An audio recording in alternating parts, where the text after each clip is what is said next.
কখনো ভেবে দেখেছেন একটা দেশ কি খায় বা কি রপ্তানি করে তার মধ্যে দিয়ে সেই দেশের পুরো গল্পটাই বলে দেওয়া যায়? আজকে আমরা দেখব কিভাবে মশলা, মাছ আর মিষ্টির স্বাদের ভেতর দিয়ে বাংলাদেশের অর্থনীতি, ইতিহাস এবং পরিচয়ের একটা জীবন্ত ছবি ফুটে ওঠে। অন্ধ্রপ্রদেশের একটা বিখ্যাত প্রবাদ আছে, যার মানে হল দরকার হলে নিজের মঙ্গলসূত্র বিক্রি করে দিয়েও ইলিশ বা পুলাসা খাওয়া উচিত। ভাবুন একবার, এই একটা বাক্যই কিন্তু বুঝিয়ে দেয় যে খাবার আমাদের সংস্কৃতির কতটা গভীরে জড়িয়ে আছে।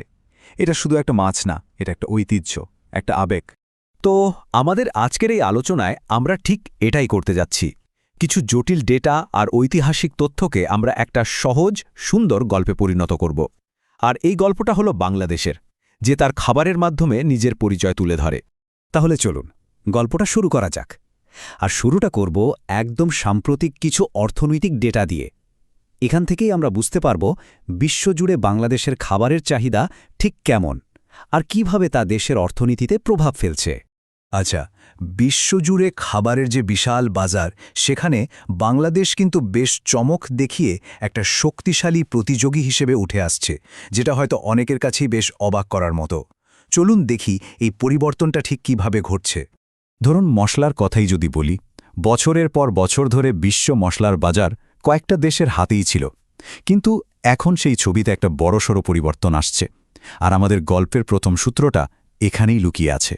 এই যে দেখুন, 2023 সালের জুলাই থেকে নভেম্বর, মানে মাত্র 5টা মাস, এর মধ্যেই বাংলাদেশ প্রায় 17 মিলিয়ন মার্কিন ডলারের মশলা রপ্তানি করেছে।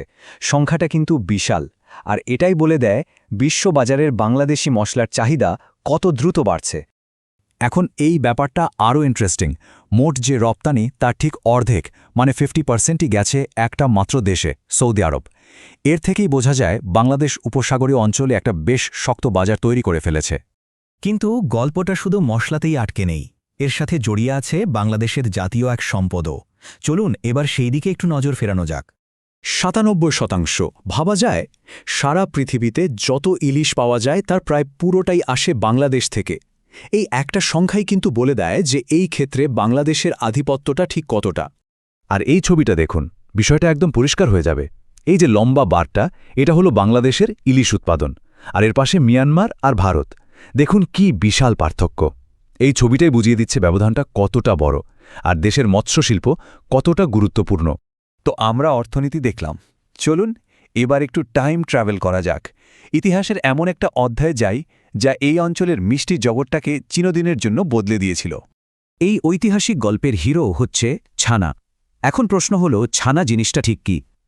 এটা আসলে দুধ খেয়ে টক কিছু দিয়ে জমাট বাঁধিয়ে তৈরি একরকম পনির, যা ছাড়া বাংলার বেশিরভাগ বিখ্যাত মিষ্টি ভাবাই যায় না। অনেক আগে, মানে মধ্যযুগে, ক্ষীর বা পায়েসের মতো মিষ্টির চল ছিল, কিন্তু দুধকে ইচ্ছে করে টক করে ছানা বানানো, এটা একরকম মানা ছিল। এরপর ষোড়শ সপ্তদশ শতকের দিকে পর্তুগিজরা এলো, আর তাদের সাথে এলো পনির তৈরির নতুন কৌশল। ব্যাস, স্থানীয় ময়রারা সেই টেকনিকটা লুফে নিলেন, আর জন্ম হলো ছানার। আর আজ তো রসগোল্লা, সন্দেশ সবকিছুই ছানা ছাড়া অসম্পূর্ণ। তো আমরা অর্থনীতি আর ইতিহাস নিয়ে কথা বললাম। এখন দেখা যাক এই খাবারগুলো কিভাবে আমাদের প্রতিদিনের জীবনে, আমাদের সংস্কৃতি আর পরিচয়ের সাথে মিশে গেছে। খাবারের সাথে সংস্কৃতির যে কি গভীর একটা যোগ, তা বোঝানোর জন্য ফুটবলের এই রাইভালরির চেয়ে ভালো উদাহরণ আর হয় না। একদিকে ইস্টবেঙ্গল জিতলে সমর্থকদের বাড়িতে রান্না হয় ইলিশ, আর অন্যদিকে মোহনবাগান, তারা জিতলে রান্না হয় চিংড়ি। মানে এখানে খাবারটা শুধু খাবার না, এটা রীতিমতো একটা আবেগ, একটা পরিচয়, এমনকি প্রতিদ্বন্দ্বিতার প্রতীকও বটে। শুধু কি খাচ্ছি তাই নয়, কিভাবে খাচ্ছি সেটাও কিন্তু খুব গুরুত্বপূর্ণ। বাঙালি খাবারের পরিবেশনের একটা নির্দিষ্ট নিয়মকানুন আছে, আর তার শেকড় কিন্তু লুকিয়ে আছে প্রাচীন আয়ুর্বেদিক শাস্ত্রে। একটা ট্রেডিশনাল বাঙালি খাবার কিন্তু একটা নির্দিষ্ট নিয়মে চলে।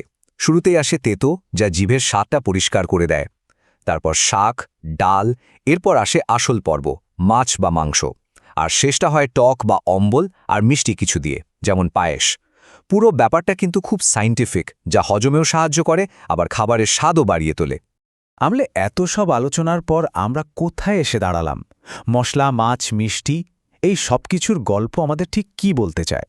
চলুন সব সূত্রগুলোকে এবার এক জায়গায় আনা যায়। দেখুন, ব্যাপারটা খুব সহজ। খাবার আসলে একটা দেশের অর্থনৈতিক শক্তি দেখায়, তার ইতিহাসের সাক্ষী থাকে, আবার তার সাংস্কৃতিক পরিচয়ও তুলে ধরে। মানে একটাই জিনিস, কিন্তু তার মধ্যে কতগুলো গল্প লুকিয়ে আছে। একদিকে ইলিশ মাছ, যা দুই দলের প্রতিদ্বন্দ্বিতার প্রতীক, আর অন্যদিকে ছানা, যার জন্ম হয়েছিল দুটো আলাদা সংস্কৃতির মেলবন্ধনে। আসলে প্রতিটা খাবারের কামড়েই লুকিয়ে আছে এরকম হাজারটা গল্প।